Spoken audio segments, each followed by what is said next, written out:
Welcome to Career Tools. This week, we're going to be giving you a special treat, an entire cast from our normally paid-for series called Effective Relationships. This cast, which will be presented in its entirety over 4 weeks because it's close to 2 hours, actually over 2 hours long, is called I'm a High C and My Boss is a High I. For those of you who aren't familiar with DISC, a behavioral instrument we recommend highly here at Manager Tools.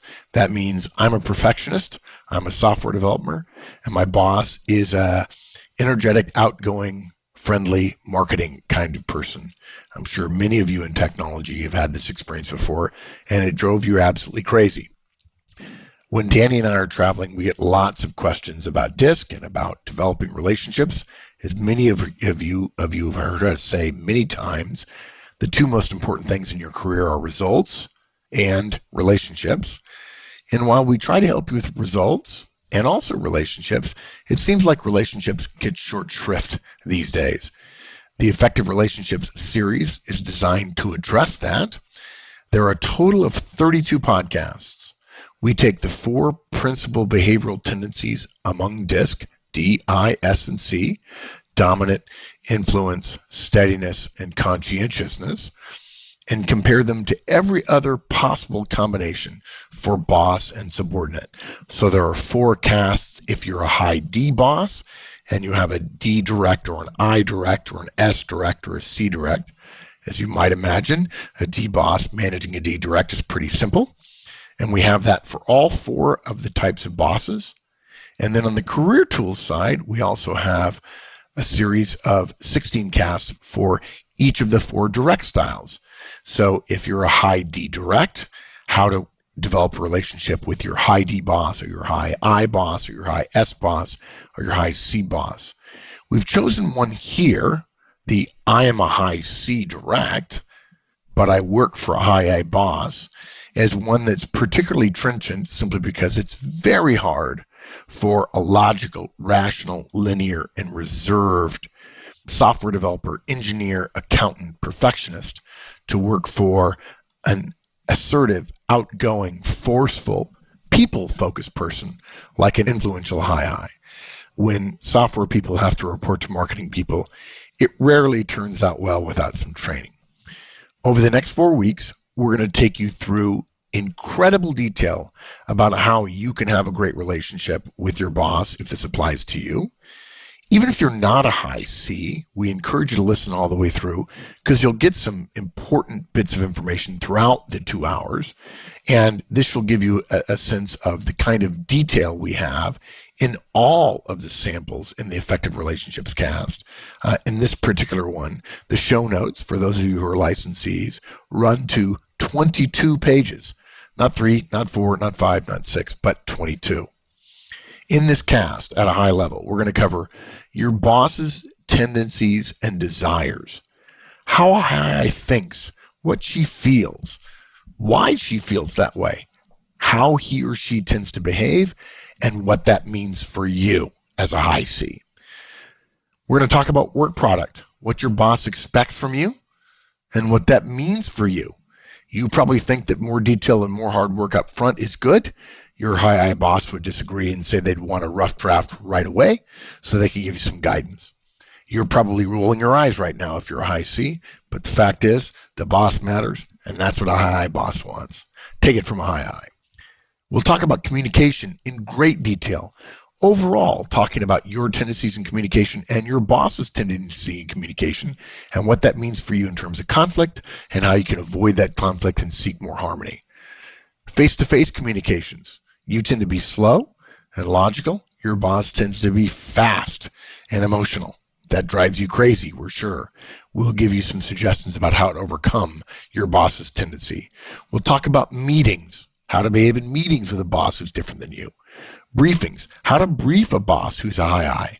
Trust me, it's not a lot of pages in your deck. We'll talk about email. Your tendency is to put bullets and underlining. Your boss doesn't like that. Be careful. You need an executive summary at the top. We'll talk about talking to your boss on the telephone and leaving a voicemail. A long, detailed voicemail is nothing that a high I boss wants. We'll talk about developing reports, delivering reports, and generally reporting to a high boss, which will drive you crazy. And we'll finish with a detailed review of all 4 of the manager tools managerial behaviors as it relates to you and your high boss. One-on-ones, feedback, coaching, and delegation. And again, how your boss tends to see those things and what that means for you and how you can address it. This is career tools and manager tools. And so we're specific about actions you can take to be more effective. We hope you enjoy it. We hope you'll consider looking into this normally paid product. You can buy any one of these casts. The example we'll have for the next 4 weeks would only cost you $25. If you got 4 casts, there would be a discount. If you chose to get 16 casts, all of the boss or all the direct casts, there'd be another discount. And if you chose to buy all 32, which is a surprising number of our licensees and over 50,000 listeners and members every week look at, we'll be happy to share that with you as well. I hope you enjoy it. Good luck. Come back next week. Thank you. Now let's continue on communications and talk about an important topic, reports and reporting. How do high bosses think about reporting and reports? They don't want They don't want to they don't want reports. We don't need no stinking reports. Just tell me how it's going. They know that reporting is a deliverable. Let's separate deliverable from reporting. Obviously, all bosses want for you to help them meet whatever deliverables they have. That's a given, right? But of their deliverables, reporting is not really, really high on the list. Okay. They want to know that if their boss asks, they have reports that they can share about the important things. And they certainly want to be on time with reports. They know that their work often gets boiled down to it, more senior levels, to nothing more than a paper report. Okay. But they want to know the important things are getting reported. What are the important things? They think you ought to know what the important things are. But if you don't know what they are, go ahead and ask. They don't want 50 reports. 50 different reports will not keep them off your back because she just won't read any of them. So you'll be like, I spent all this time on a report. Why is she asking? Because she didn't read them. She knows they have to be forwarded. She's going to forward them. She's going to check off the deliverables being met. But she assumes that you know that if in fact a report contains some damaging information, you would never simply put that in a report.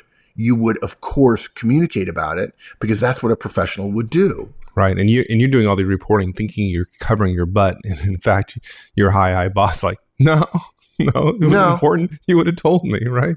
That's right. Yeah. And frankly, if you're doing all the reporting and you're not communicating about it, you're spending too much time doing reporting and not enough time doing the actual work. Yeah. Really what high bosses want is to have great people do what they're supposed to do so they can always assume that status is good and reporting isn't necessary.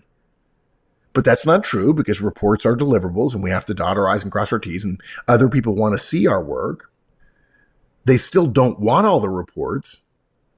What your high boss wants in an ideal fantasy world is for you to know everything regarding status for your work and to take care of it so he or she doesn't have to. And when you prepare a report, he certainly will forward it on. And then he expects if there's anything in there that could be problematic or that's particularly good, that you'll verbalize it. Okay. You could send, here's the weekly report. By the way, key points, bam, bam, bam. And if it's really key, like big risk here, it'll be in bold and red in your email. Now, what does that mean? They're going to be calling you, emailing you, asking you in meetings about status or process, anything work related, even though you just prepared the report. Now you can get all ticked off if you want, particularly if you're a D or a C, it's in the report. But I'll tell you what, you say to a high boss, it's in the report. They're going to look at you and say, yes, I know. And I'm asking you now to repeat what's in the report, please. And look, if they're in a bad mood and they're kind of being a jerk, they're going to say, yeah, you prepared one report. I have 45 to read. I'm a busy person. I've got people to see, plenty things to do. I've got the Chancellor of the Exchequer on the other line, right? And suddenly, I've asked you a question. It's not an unreasonable question. Guys, let's be clear, particularly you D's and C's. The preparing of a report does not preclude you from talking about the status of the work or the work that's in the report, period. Reporting is not designed to be the only communication about work. And by the way, I'm not defending high I's here. I'm giving you basic structural, behavioral, organizational behavior 101. Reports are really for senior people to make decisions about the future with. And if you think that a report satisfies the question of communication, you're always wrong. It may end up that way, but that's not the purpose of a report. A report is not to communicate information so that other people will know it. It's to help other people make decisions. So they don't all get read. They don't. And I see too many subordinates, people reporting to DI, SRC, any of them, acting as if, well, it's in the report, right? Why do you have me prepare the report and then ask me a question? Well, because my boss changed what he's focused on, or I forgot, or I have a bunch of, you only do one report and I have to read 50 of them. And somebody's asking right now, and I want to verify that the report is right, or I can't get the spreadsheet up on my smartphone, and so I need to know this number, and you're at a laptop right now. Yeah, and people get irritated. Well, it's in the report. Yeah, okay. I'm telling you, that's just one of the dumbest things you can say in the modern world, in the modern business organizational world today. It's in the report to a boss or a boss's boss. Like, really? No.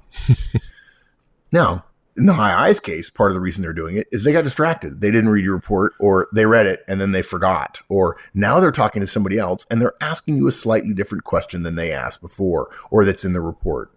And yes, we know reports are designed to systematize this, and that won't keep your high I boss from asking. A high I boss just wants to know that when he's asked, an accurate report can be produced. He doesn't need to know the details of the process, let alone a process he's not working on. You could get away with, if your boss says, how are we doing on something, you can get away with saying you're on track and you'd be fine. Now, you must be on track to actually be able to say that. But the high I boss is the one person to which the answer of how's the project going? Fine is an okay answer. To be clear, though, it has to be fine, which means there could be no doubt that when your boss looked at the red, amber, green status of all the tasks, that he or she would agree with you that that number of reds and ambers and greens would in fact be fine. Okay, so that's how my high I boss thinks about reports and reporting. So what does that mean for me as the high C? Yeah. The mistake that high C's make here is the temptation to send lots of reports to make sure the boss knows everything. And that's actually not effective. Your boss will end up knowing nothing because she's going to see all the reports and think way too much detail. Ignore them. Oh my God, that's from Bob. Bob's a freak about details. Oh, I don't want to open that. There's spreadsheets in there with macros. Oh, look at the attachments. Must be from Bob. I'm not going to read it. Busy. Got to go get a latte. Right? And I know the high C's when I do that. Guys, I'm making fun of the high I's, but I could easily make fun of the high C's.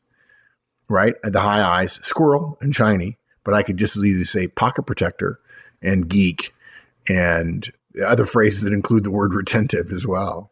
We all have our weaknesses. We all have our strengths. The beauty of DISC is it gives us a way to think about diversity in our world.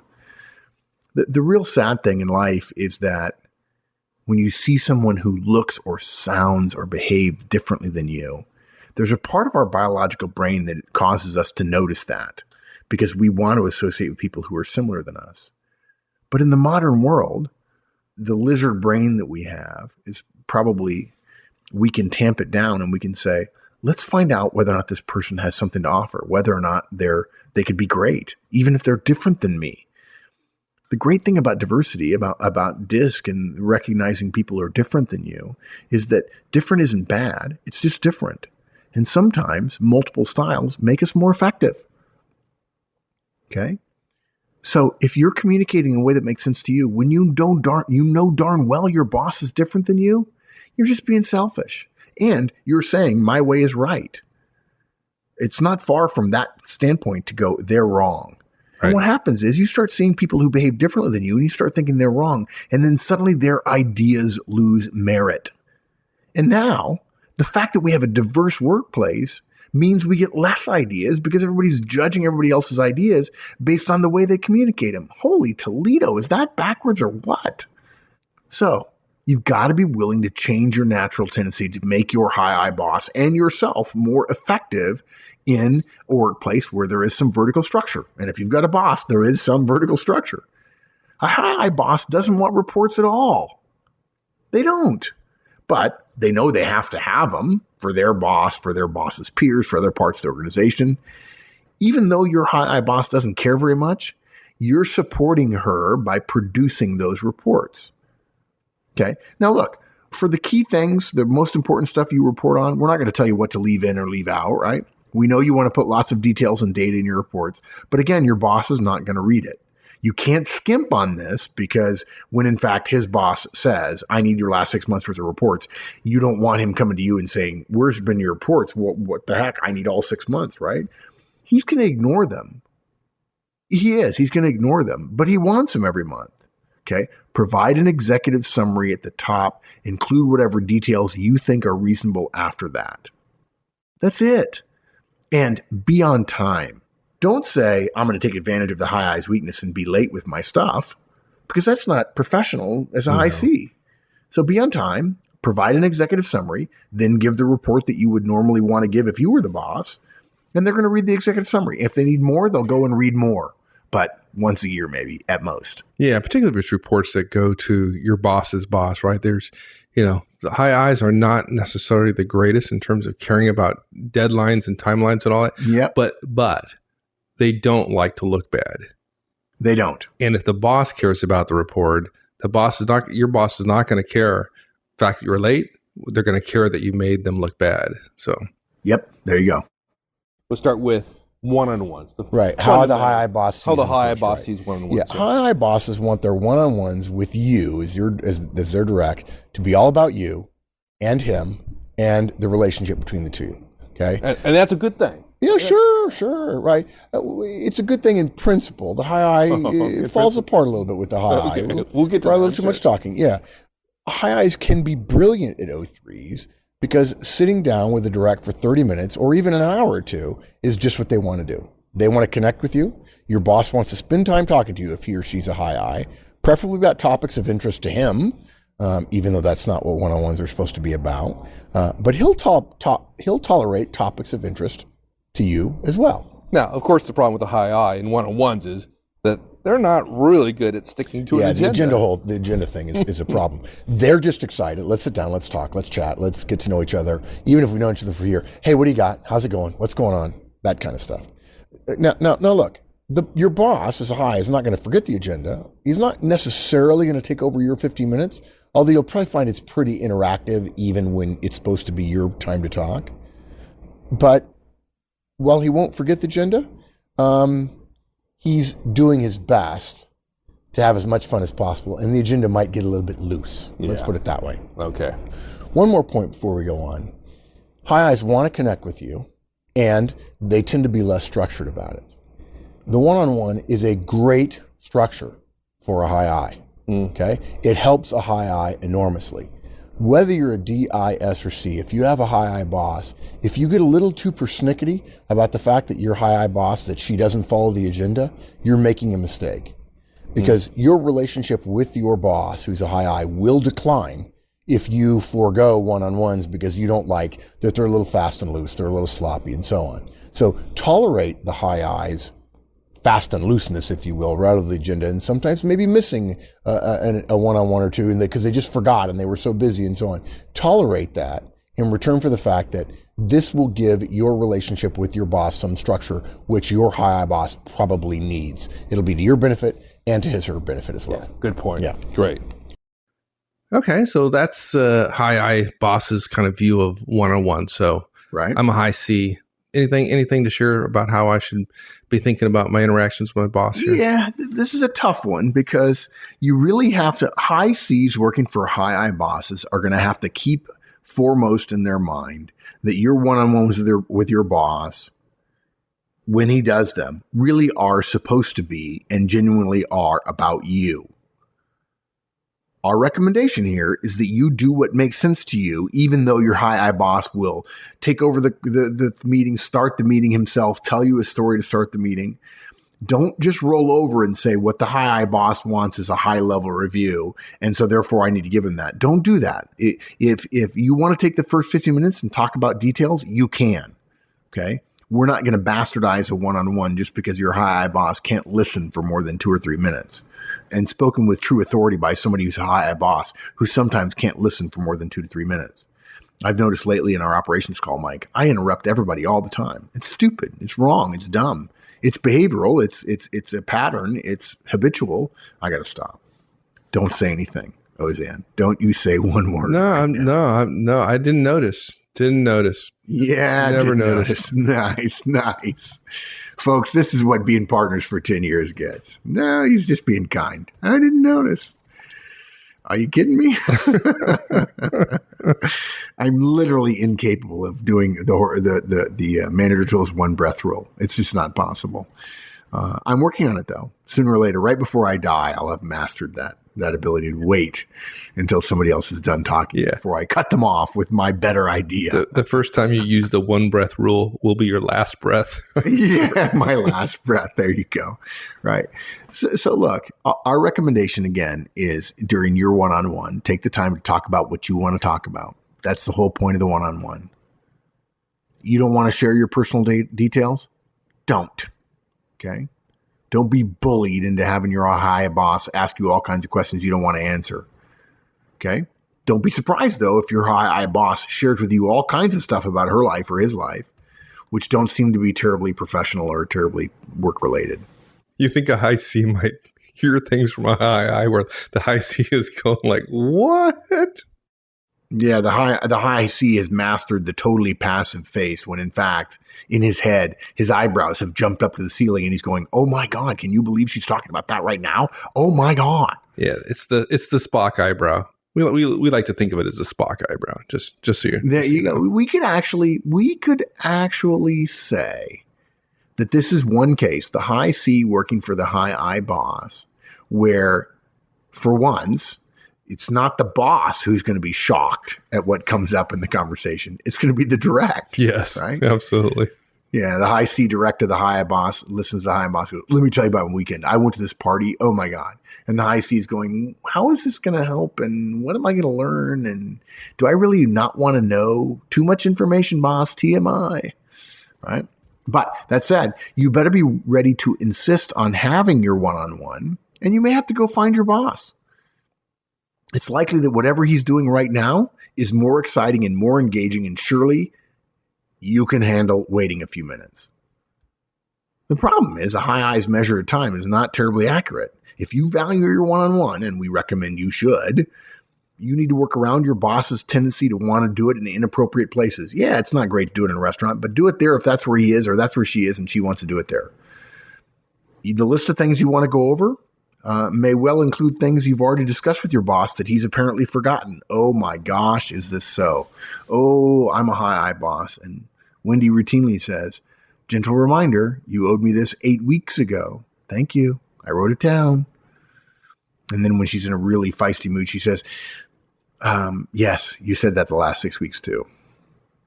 High I's, but I'll tell you what, we don't mind being reminded. We know we didn't do it. We're busy doing shiny, special, cool things. And you're going to need to take notes, folks. Your boss will not take notes, and he will give you deliverables, and he won't remember them, but you need to write them down. Your boss isn't going to write them down, that's for sure. Yeah, no, he's not writing them down. He's busy. Shiny squirrel. You know, our friend Kathy, right, is a high C, yeah, right, and she was working after I got her promoted. She's no longer working for me. She was working for my boss, right? So she became peer of mine, and she was talking to me one time about, he was having, they weren't one-on-ones, but weekly meetings with her, and they weren't going right. And she just didn't seem to have a relationship with him that she wanted to have. And I remember one time I told her, well, you need to learn about baseball. She goes, what? What? I said, you need to learn about baseball. Her boss loves baseball. Big Sox fan, right? Yeah. Loves baseball. And he talked about it all the time. And she had no idea what he was talking about. And so just no traction. Just learn a little baseball. Just be willing to have a conversation about something that is important to the individual you want to have a relationship with. And it works. High C's. Your boss is going to want to talk about things you don't want to talk about. Be kind. You know what's funny about that is that people go through life saying, I wish people would understand where I'm coming from. And then they themselves don't spend any time trying to pay attention to where other people are coming from. If you want people to pay attention to where you're coming from, start paying attention to where other people come from. They'll meet you in the middle. Yeah, agreed, dude. Good point. It's just amazing. And high Cs are particularly bad about this because baseball obviously has nothing to do with work whatsoever.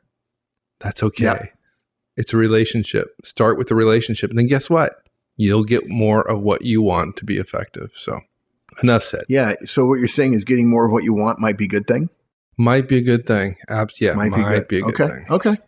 Just checking. Just thinking. I'm just saying. Okay, so let's go on and talk about manager tools, feedback. How does a high I look at feedback? Yeah. If you forget about the MT feedback model for a minute, forget about it. Okay. And just think to yourself, which type of boss gives a lot of praise to their directs? The answer would be high eyes. High eyes, of course. Right? Praise, not feedback. Not positive feedback, praise. And folks, for those of you who don't know, we have a podcast about praise. It's called Yes, Please Praise.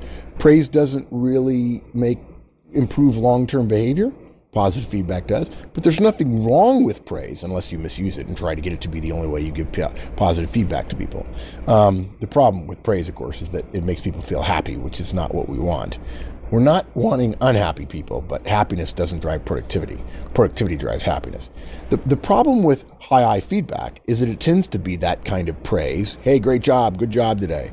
And what we would say is that's not feedback. High I's like a convivial atmosphere, people who are friendly. And frankly, they're going to shy away from negative feedback, particularly around relationships that they particularly value. And that would generally be their directs, okay? High I bosses will also mess up the model. They'll ask, hey, can I give you some of that feedback stuff? And then they'll kind of say, you did great last week.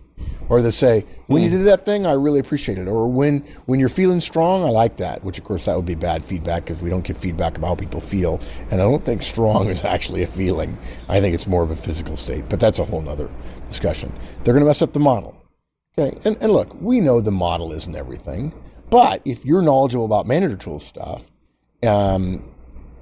particularly if you're a manager yourself and you believe in the model, we want you to know what to expect from your high I boss. They're going to forget the specific behavior part in the middle, and they're going to go straight for making you feel good.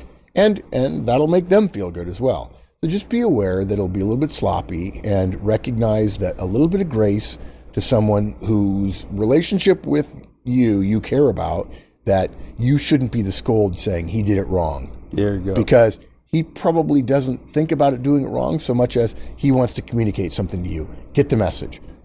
Put a note in your Delta file, which we have a podcast about called the Delta file. Put a note in your file which says, I'm not going to do it that way. I'll do the model right, but you don't manage your boss, so don't try to change the way he or she gives you feedback. Yeah.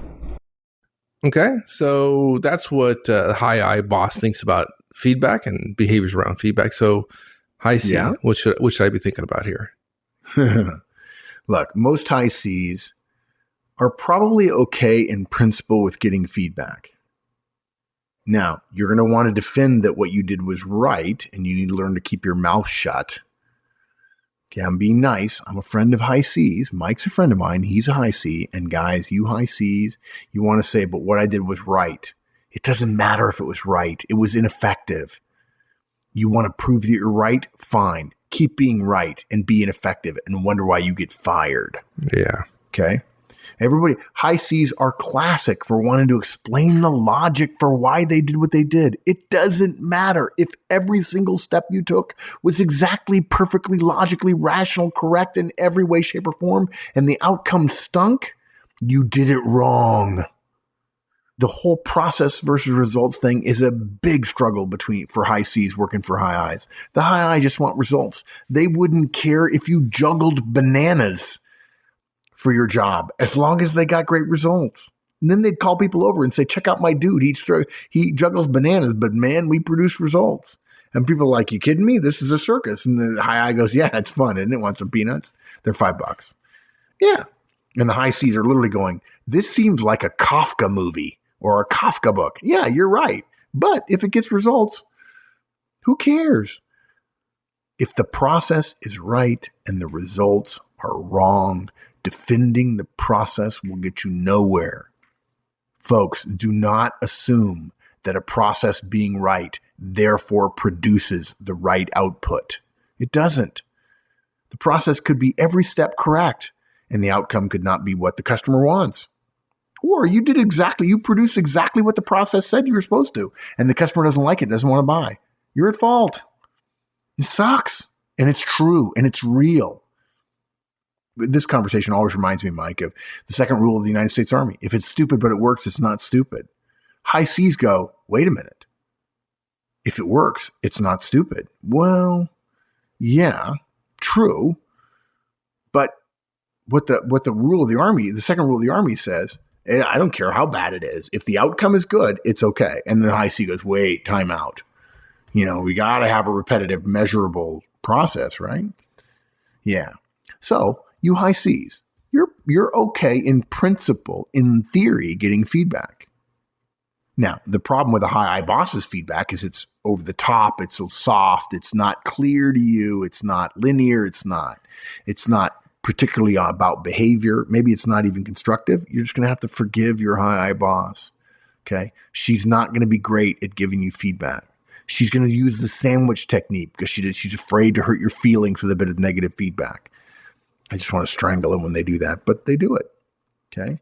Your high I boss genuinely wants to make you feel rewarded and make you feel good about your work. The fact that he doesn't do it in exactly the right way, following the Maynard Jules feedback model, don't beat him up about it. Don't make it worse. Don't put him off giving feedback. And if every single time you get negative feedback, you want to have a discussion, your boss will stop giving you feedback. And he has a long and rich tradition with millions of managers in the world not giving you any day-to-day, week-to-week, month-to-month feedback, even if he's a Manager Tools manager, so that he can give it to you at the end of the year. And he can tell you in December that in March you made a mistake that you repeated 4 more times. And it was a significant factor in him downgrading you to be a middle-of-the-pack performer. And you can be angry all you want. And he'd be wrong. And you'd be angry and you'd be out of luck. But the ink would be on the page. The ink would be on the page. Exactly right. You'd be out of luck. SOL, as we say in the Army.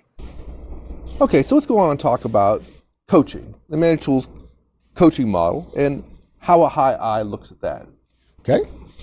High I bosses like the idea of the Manager Tools coaching model because it's a self-improvement project and it was for the direct. Yeah. That all they have to do is really oversee. But frankly, most high I bosses don't think that much about coaching their directs because it feels like planning and details. And they generally are not big into planning and details. Okay. There are plenty of high I bosses who understand our model, or really any process for improving directs performances, who translate that into, all right, figure out what the heck you want to do to get better at, what you want to get better at, and make it happen. Let me know how it's going, right? I'm going to support you. You figure it out. So if you're wanting from a high I boss a collaborative experience in self-development, it's probably not going to happen. They have to really be probably a little bit outside their comfort zone as a high I in order for them to be on top of the model, talking to you each week during one-on-ones and so on. Now, that said, you can make your own self-improvement process. You can make your own improvement process, self-improvement process, and keep your high I boss posted, notified, and frankly, you might get better and a lot better working for a high I boss. But it's probably not going to be in his mind because he developed a detailed plan for you and then helped you achieve the plan that he developed for you. He's going to tell you later that you got better because he's awesome and it rubbed off, whereas it took you coming up with some of that stuff on your own. Yeah. Obviously. Good. Okay, so that's kind of what high I and coaching, and I mean, as a high C, I mean, can I even, in fact, be coached by a high I? Is it even possible? In principle, yes.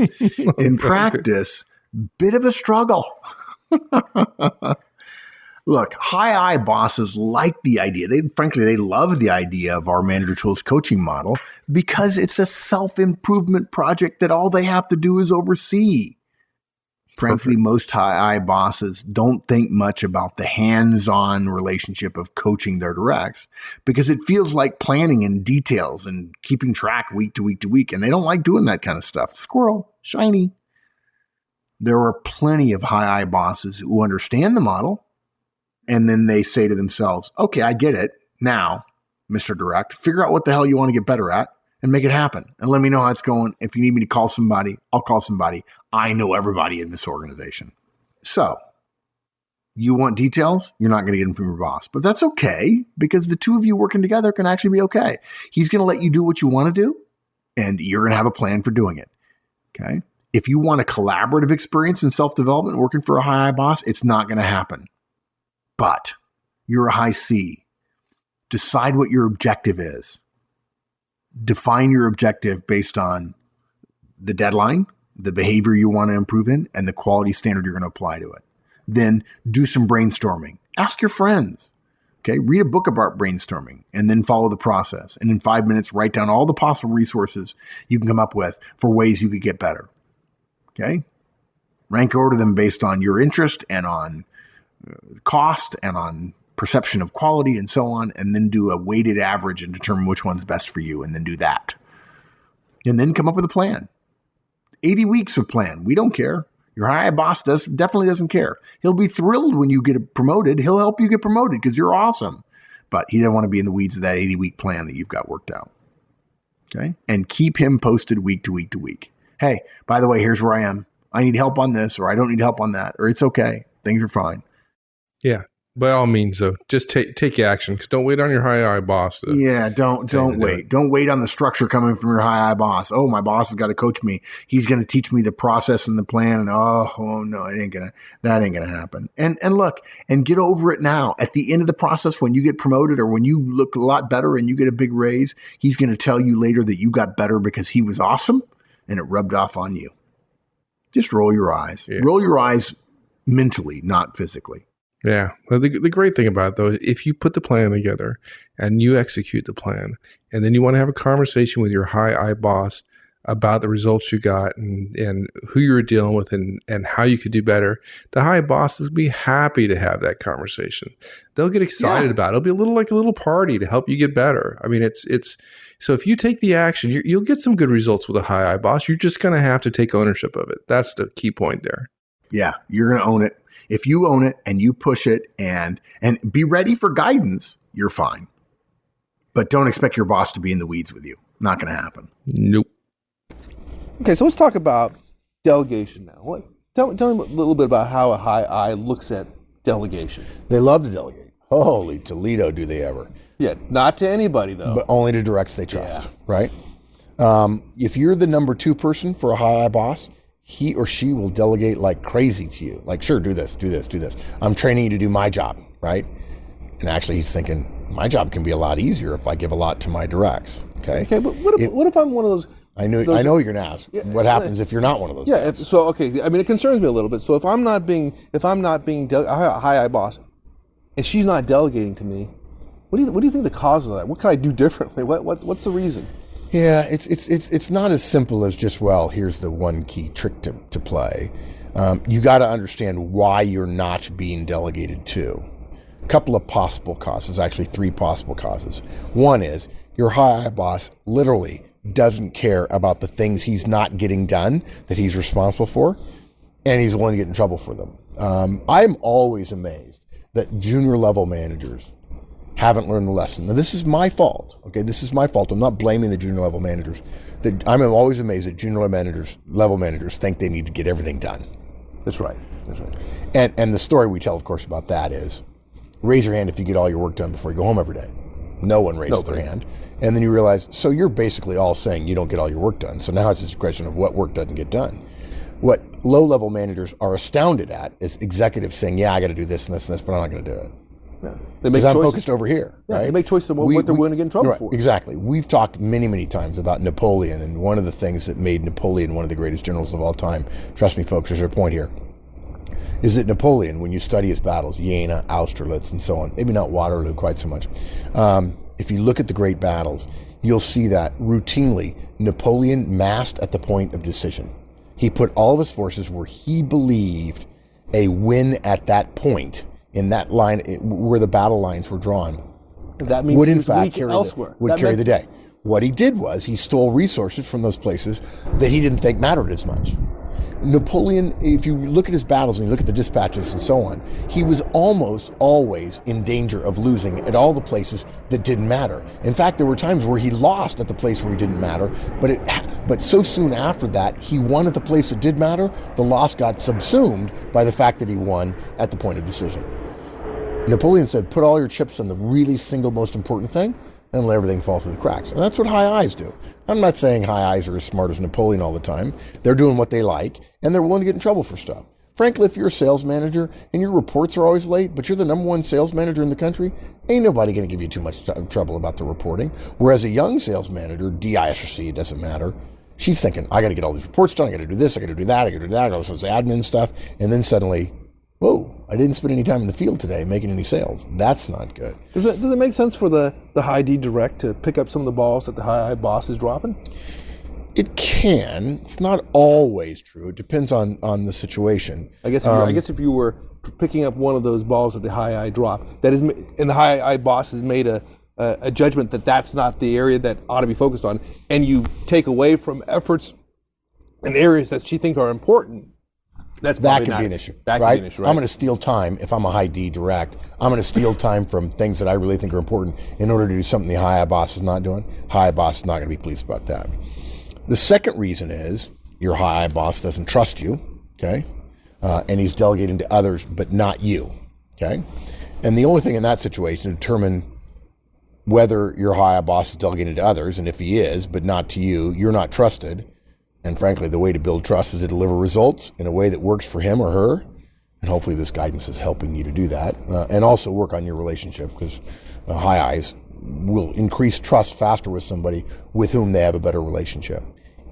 If you are being delegated to, it's probably nothing fancy in terms of delivery. Hey, by the way, dude, you're in charge of that now. Run with it. Or, hey, you did fine with that last month when I was out. It's yours now. Come to me if you have questions. Or not, up to you.